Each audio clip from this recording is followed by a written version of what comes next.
After a 2-day substance binge, Jake's lighter breaks and he can't find another in the house. Since his roommate won't answer his request to borrow one, Jake finally goes outside. When he makes it to the store, it's a complete mess and there aren't any employees, so he drops some money for the lighter and leaves.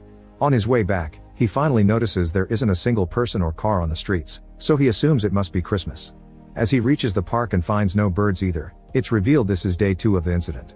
Suddenly Jake smells something nasty and is shocked to find a dead body under a park bench. After double-checking, he takes out his phone to call 911, only to notice one more body on another bench. Terrified, he runs to his family's house, but they won't open the door so he has to sneak through the back. He rushes upstairs and is disturbed to discover his father and stepmother are dead, so next he checks his half-sister's room, but she isn't there. Panicking, he keeps trying to use his phone only to get a recorded message mentioning a national emergency and asking people not to sleep. When he makes it to the living room, he finds a blanket fort indicating a sleepover. Jake looks inside and finds his sister and her friends dead as well.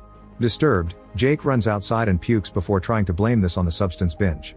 He's suddenly interrupted by Sam, who confirms everything is real and tells him not to fall asleep because that's how people are dying. From then on, they start hanging out together and breaking into empty houses to enjoy themselves, using adrenaline injections to stay awake. They also make friends with some other survivors like Lily and Rachel, who have already lost their inhibitions by day 5. Eventually they decide to save the injections and the group turns to Sam's ADHD medicine. It keeps them awake, but the lack of sleep is clearly taking a toll on their bodies. Lily often has full shouting arguments with hallucinations and Rachel always tries to comfort her through it. One afternoon, Rachel leaves the room for just 2 seconds, and Lily ends up falling asleep. Jake tries to wake her up with an injection, but nothing happens. Rachel has a full breakdown and begins pointing out how medicine isn't working anymore, just like it happened with caffeine and cigarettes. She decides they need a stronger dose and leaves in a car to look for medicine while Jake and Sam cover Lily's body with a twister mat. Suddenly the guys notice Rachel left with the bag containing all the medicine they had, so they take another car to follow her. As they drive down the road at a very high speed, Jake starts falling asleep, so Sam has to take over the wheel and stop the car. Then Sam pushes Jake onto the passenger's seat and takes the driver's spot, going after Rachel again while driving really badly. Desperate to keep Jake awake as well, he grabs a screwdriver and stabs Jake in the leg. This immediately wakes Jake up and he sees an airplane in the sky, wondering if it's real. When their car is finally about to catch up to Rachel, the airplane appears around the corner, so Sam has to dodge it and stop the car right before they crash. Afterward the guys go to check on the pilot Ellis, who says he's been to 8 cities in 3 days and this is the first time he sees a kid. The plane is now broken, so Ellis shares some of his medicine with the guys and agrees to go with them to the nearest hospital. Once they get there, they find the bodies of many sick people, but also a bunch of survivors. Dr. Ally gives them some adrenaline and takes care of Jake's wound while explaining she's been trying to study the incident, but she has no answers yet. After checking the patient's files to confirm they all died at the same time, Ellis shares his story. He had been piloting a plane when the incident happened, and a doctor passenger who stayed awake also confirmed everyone died instantly at the same time as Ally's patients. Ellis visited many cities and always found people panicking while reporters shared the same time of death, however in Newark someone said 2 more seconds. With a theory in mind, Ellis started to fly further and check each hospital, noticing a difference of a second in each estate. By going down the numbers, he's trying to find the point of origin, which must be somewhere west from there. Jake, Sam, Ally, and her friend Sarah decide to go with him to find the answer. Then a flashback shows how the incident happened from Ally's point of view. Lots of sick people started to die in their beds and the night shift rushed to help them, but nothing was working. On day 2, Ally started to ration the medicine and help the employees stay awake while they kept getting calls from desperate people asking for help and studying the bodies for any clues. On day 3, Ally is devastated to see Dr. Lex leave in her car with hopes of finding anyone, but she never came back or answered the radio messages. Back to the present, Ally continues to check the car radio just in case. The group can't stop yawning, so Sarah shares some ghost peppers, which are incredibly spicy and keeps everyone awake. After a few hours of driving, they see a big cloud of smoke and are upset to discover the local hospital has burned down, so they can't check the records. At that moment Jake remembers that this town is old-fashioned and keeps the morgue in the police station, so they head there. At the station, they're shocked to find a whole rave happening with all sorts of debauchery. When they try to enter the morgue, they're blocked by a man demanding a password. Ellis threatens him with violence and the group is allowed inside, but Sarah wants to have a break at the party. Jake tells the others to go ahead while he watches over her. While the duo dances, Ellis and Ally check the records, discovering the time of death was 1 second over, so they start crossing information on a map to find their next destination, Dallas. Sam finds the body cabinets and sees a raver choosing one to go to sleep, finally giving up. At that moment, Jake sees a hallucination of his sister and begins following her around the building, where a blonde raver reveals they're having the party there because of all the substances the police have confiscated through the years. The woman blows some happy powder at Jake's face and he runs away after seeing his old pipe in there. He suddenly starts hallucinating again and sees his sister with her entire room, triggering a conversation about Jake's family issues that make him uncomfortable. The sister starts crying and a bright light makes the hallucination disappear, so Jake rushes into another room. At the dance floor, Sarah finally realizes that she's been left alone and that she's lost her backpack with medicine, causing her to have a breakdown. Back to Jake, he now hallucinates about the time his sister visited him in jail and he learned his mother died. A furious Jake begins ranting against his father for mistreating his mom, and when he hits the window, he snaps out of the hallucination and runs out again. After moving through the dancers, he enters another hallucination, during which he finds his sister's dead body in the blanket fort and clings to her, apologizing for not being there for her. He returns to reality for good when Sam finds him, and together they go searching for Sarah, only to find her dead on a chair. Ally is really upset by this and blames Jake for it, not wanting to hear him out. Ellis announces they can't trust him and wants to leave him behind, but Sam comes in Jake's defense and convinces the others to stick together. A few hours later, the radio finally picks up something. It's a message from Lex saying he's found the cure in Austin. Ellis still wants to find the point of origin though, so he leaves alone while Ellis, Jake, and Sam follow the recording. Another flashback shows Dave survived the night of the incident because he stayed up late to work. The next morning he had to bury his dog, then he started to consume substances like crazy while watching multiple screens at the same time, hoping for any news. He started losing his mind and even punched a mirror, hurting his hand and realizing pain kept him awake. By day 3, he acquired multiple wounds to keep it up. By day 4, Dave was covered in blood and nails as he wandered out of the house. When he saw a young girl on the street, he chased after her and pushed her to the ground to beat her up to death. Back to Ally's group, they're driving down the road when Jake gets distracted and accidentally hits something, causing the car to crash against a tree. Ally is bleeding and about to faint, so the guys take her out and throw some alcohol at her eyes to keep her awake. Sam rushes back to the car to search for water, and on the mirror he notices someone watching them from a bridge, but when he looks up the person is gone. Jake realizes they hit a person who fell from the bridge, which doesn't make sense because it's easier to die by sleeping. Suddenly Ally throws up and hears a high-pitched noise, meaning she must have a concussion. The guys bandage her head and carry her weight as they take off. Sam mentions he saw someone and wonders if it was a killer, but Jake thinks there's no point in throwing off a body. After lots of walking, they reach a town and Ally pukes again as she hallucinates music. While Sam takes care of her, Jake goes looking for help and is disturbed to find a bunch of skulls hanging from trees. He also notices a person sneaking around with a painted face, and when he tries to move away, he's blocked by a masked stranger. At the same time, Ally falls to the ground and almost faints, but the skull people find her just in time. Ally is taken to a church and given some homemade medicine that immediately snaps her awake. Father Julio explains his group is in the middle of a festival honoring the dead and apologizes for scaring them off with their games. The group is invited to stay for as long as they need, and Julio introduces Sam to other kids his age. Ally inspects the ingredients that make the medicine and notices it includes worms, that's why it tastes so nasty. Sam befriends a girl named Carmen, who takes him to meet a blind man and the guide dog that stays awake to take care of his owner. Suddenly it starts barking furiously, so the kids begin making their way back to the party. Suddenly Dave jumps on Carmen and stabs her, so Sam breaks a chair on his head. Before Dave can react, Julio opens fire, so Dave runs away. While a few people go after him, Julio takes Carmen inside, but Ally can't help much because the girl needs a surgeon and she isn't one. Her head also starts hurting as she hears the high-pitched noise again, so Julio does his best to calm her down.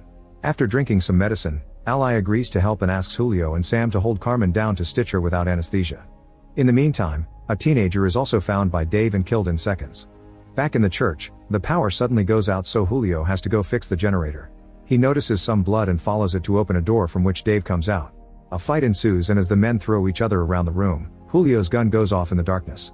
Ally and Sam hear the shot and take Carmen into the room with the praying candles, where they're found by Dave. He gets distracted when he notices the dog in the room and tries to connect with it, but the dog runs away instead.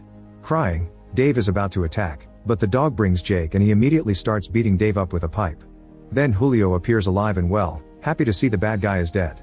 The next morning the group gets ready to leave in a new car and offers Julio to come along. However, Julio refuses, explaining he sent 2 people to Austin 2 days ago and they never came back or called. As a goodbye gift, Julio gives Jake his gun.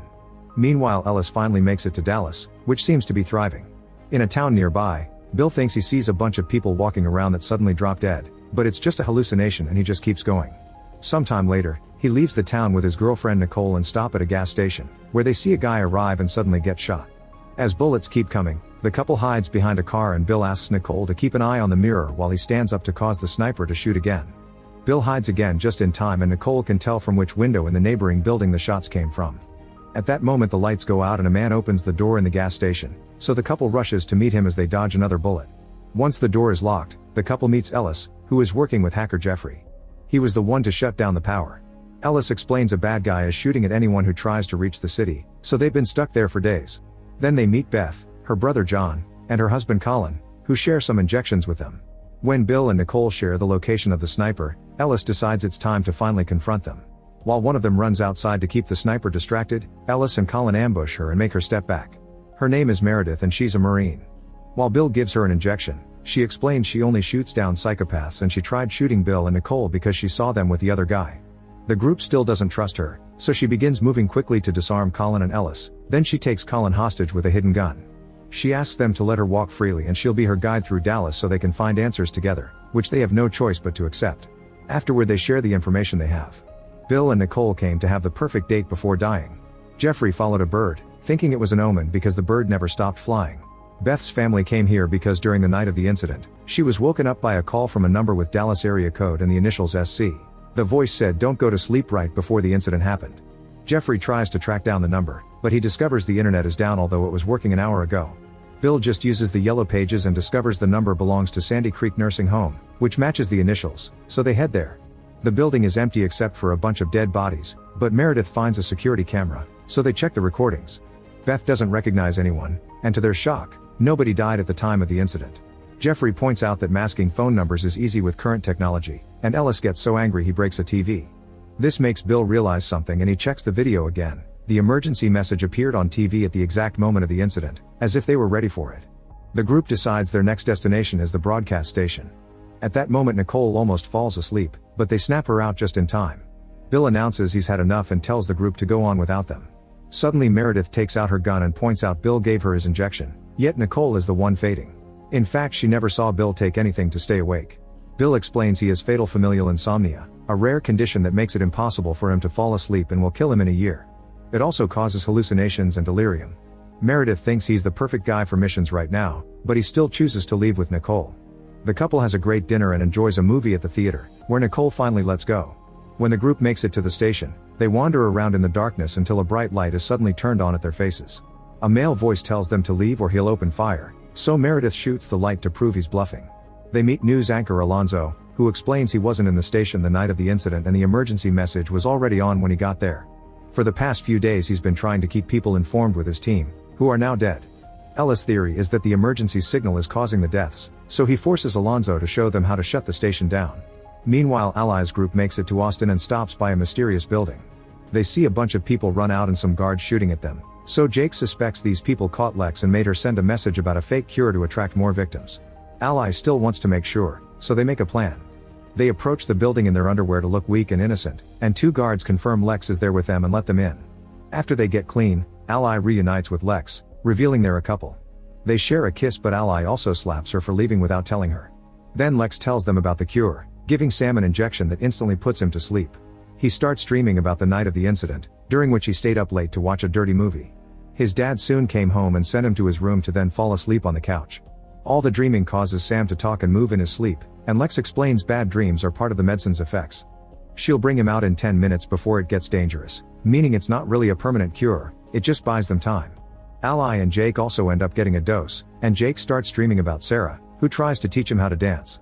They're interrupted by the blonde raver and his sister, who insist he should tell Sarah he was responsible for her death. His sister starts showing him bodies and reveals Lily, who also blames him for her death, and even Sam. At that moment, Jake's heart rate starts going up and his body begins shaking. Lex and Ally try to stabilize him, but soon his line goes flat. As Ally cries for him, Lex thinks she's had enough and uses a gun to self-delete, but it turns out this is Ally's dream. When she wakes up, everyone is fine and well. Afterward Lex and a guard meet with Dr. Abrams, the very rude leader who explains he needs more test subjects. The guard points out last time she went to town to look for volunteers they didn't like it much, so Abrams tells her to use force if necessary. Back in Dallas, Alonzo guides Jeffrey and John to the generator and Colin to the power switches using a radio. Once the batteries are out, Ellis tries pressing a button to disable everything for good, but an alarm starts ringing and all doors get locked, trapping the team.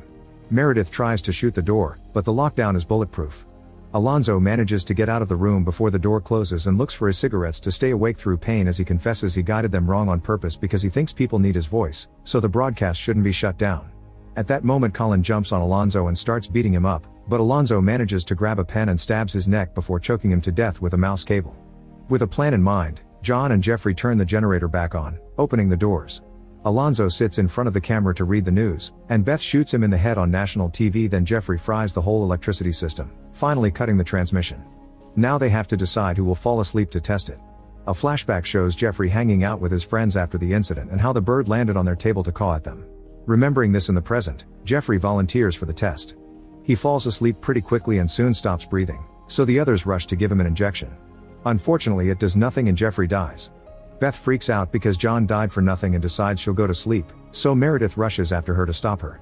Refusing to give up, Ellis continues to analyze the situation and John points out that the signal is stuck in the satellites now, ghosting. To actually stop it, they would have to bring down the whole satellite network, which they could do from the NASA Space Center in Houston. Ellis goes to tell the women about the new plan only to discover John is with them, meaning he's been hallucinating. Meredith has decided she also wants to sleep, so Ellis agrees to escort them to a hotel to go out with style. Back in Austin, a furious Slade is getting weapons ready because he wants revenge against Abrams for killing his son. Then he kidnaps a woman and starts hurting her with a hammer to make her confess how to get into the facility. Meanwhile, Lex runs some tests on Sam's blood and informs him he has a mutation that makes him need little sleep. Lex mentions Abrams has some more testing in mind, and Sam agrees to help. Later, while Jake is looking for Sam, he finds a room with boxes filled with children's clothing and even accessories belonging to the guys sent by Father Julio. At the same time, Ally is checking the x-rays of the test subjects and notices most of them are children's brains, which is weird because she hasn't seen any kids in the facility. Jake enters the room as well to bring proof that they're killing children, and Lex defends the experiment, explaining only children can take it and it's for the greater good. Jake and Ally ask Lex about Sam and they run to find him, stopping Abrams' injection just in time and telling the boy about all the dead kids. Sam changes his mind about volunteering and tries to leave, but Abrams grabs him as he points out they're all going to die soon anyway, so his experiments can't be blamed for the deaths. A furious Jake threatens to beat Abrams down with a fire extinguisher and Abrams lets Sam go, but when they turn around, they find their way blocked by Lex and two guards. Ally is upset to learn it was Lex who pressured Sam into this, but before they can discuss it, they hear a shot and the guards' radios inform them someone dangerous has breached the facility. As people panic and run all over the building, Slade shoots a bunch of guards until he manages to corner Jake, Ally, and Sam. Seeing a kid makes him freeze, and he allows them to escape. While the trio runs away, Slade finds Abrams, who tries to use logic to point out he technically didn't commit any murder. Slade yells at him for trying to use fancy words to distract him and tells him to shut up, so Abrams writes on some paper, "Don't let your son die in vain and you will kill the rest of your friends." When Abrams says they could help humanity together and offers his hand, Slade puts down his weapon, only for Abrams to inject him with a new medicine, which instantly kills him. Outside, the trio gets in the car, and Lex approaches them to explain again that this is being done for the greater good and those kids would have died anyway. Ally asks her to come with her, but Lex refuses and takes out a gun, telling Ally to go back inside. At that moment, Jake appears behind Lex with a gun too and quickly disarms her while Ally breaks up with her. Then the trio drives away, and Sam reveals he stole some medicine that should keep them awake for a while before they decide to go to Dallas to reunite with Ellis.